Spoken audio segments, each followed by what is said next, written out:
Hi, welcome to the Paper Snob. This is Tara. Today I am playing along with a new series called Leftovers to Layouts from Scrappin' on the Fly. She has set up this series because, as you probably know, we all have leftover bits and pieces from previous layouts, collections, paper pads that we've got lying around.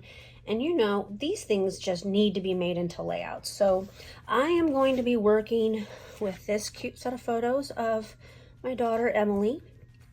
And this is kind of a hodgepodge of leftovers. I started with just the leftovers from my February 2023 Hip Kit Club kit. This is what is left plus an alpha, which I need to bring down. It is a pink alpha, I believe. But then I also was working with a freckled fawn kit, and this is what's left of the freckled fawn kit. This label, this chipboard, and a couple pieces of washi tape. I also had some other stuff sitting on my desk. Oh, and these fussy cut flowers are from the freckled fawn kit as well. But I also had some other things sitting on my desk from previous layouts, and here are some flowers and a butterfly.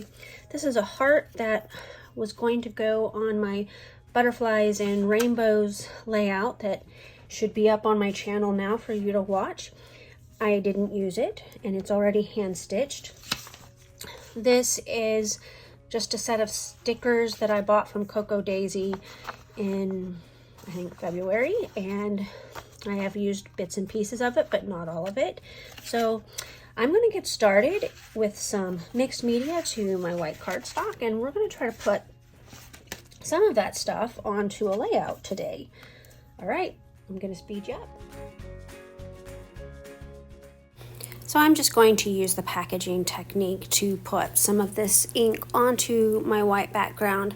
Now I am not using Vicki Boutin's foundations for this layout. I'm just using a piece of Joann's very heavyweight cardstock. It also handles mixed media very well. I also kind of love that my mixed media made kind of a heart in the center. I don't utilize that, but I just thought it was cool. While I was letting my background dry, and it didn't need a whole lot of drying time, but while I was letting it dry, I fussy cut the frames from one of those pattern papers. I still have quite a bit of that piece of pattern paper left. I was really hoping to use up all of these pieces. So my goal here is just to kind of see how things look. The center piece of pattern paper, of course, isn't a full length, but I'm going to give you the illusion that it is one continuous piece underneath those photos, and I will just have a place in the middle where they don't meet, and that's okay.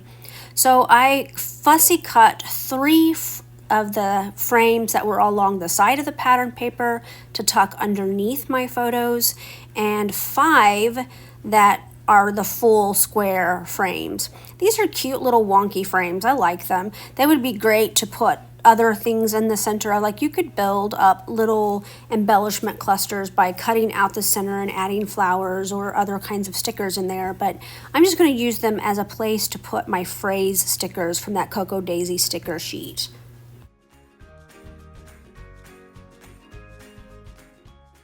So I am still just kind of playing around with my embellishment clusters, kind of trying to build up a cluster without making it too busy, because I do have quite a bit of embellishments to play with here.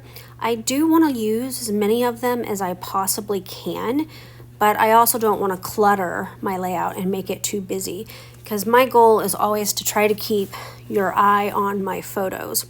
Now I do want to make sure that I get in this hand-stitched heart, because it is such a cute little embellishment and it looks really adorable on this page.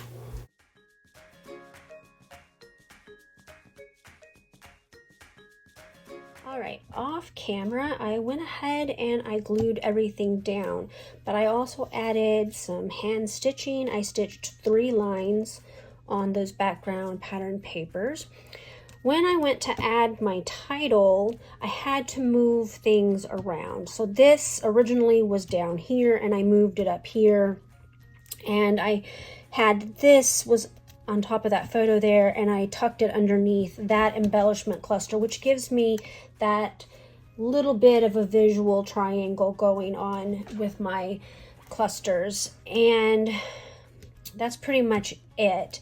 I popped up some of the things with foam adhesive. I got my little phrases on here, which I had already put on foam tape beforehand. I want to thank you for stopping by my channel today.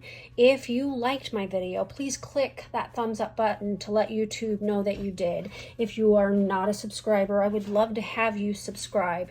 If you have any questions about my layout, or the techniques that I've used, or any of my supplies, just drop a comment below and I'll get back to you as soon as I can. Make sure that you check my description box.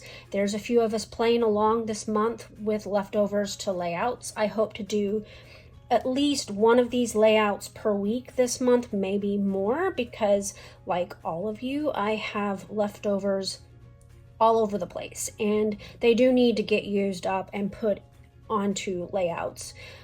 Again, thank you for stopping by. You have a great day. Bye.